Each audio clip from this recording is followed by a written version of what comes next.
The walk with Jesus is not rosy at all. Before start a video, if you are new on the channel, subscribe.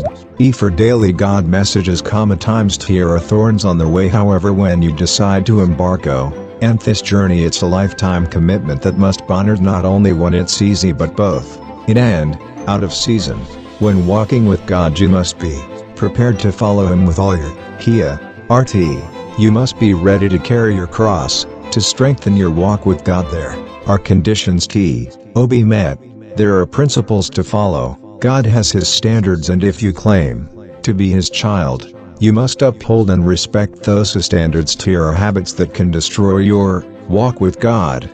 You must destroy these habits before they destroy your fellowship with Christ. Walking with Jesus means you are born again. Old things are passed away, and now you are His child.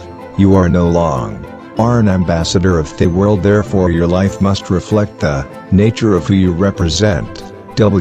Which is Jesus Christ. This means that the old man in you is no more, and your spirit is renewed.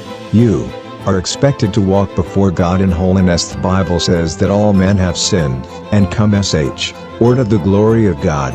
This shows that everyone has a past before salvation.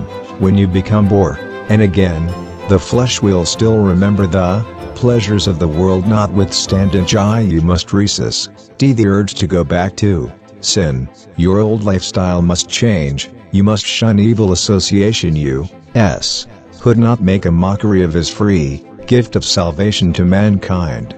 Making the mockery of Jesus and taking His grace and liberty for granted. Can you continue in sin and expect grace to abound?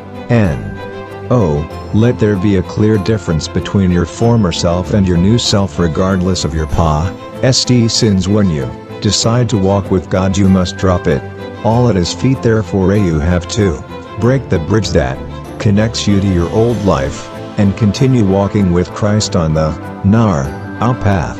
1 John 2 says, "Do not love the world or anything in the world. If anyone loves the world, the love of." Thanks for watching. Comment on video if you believe and you want more God messages.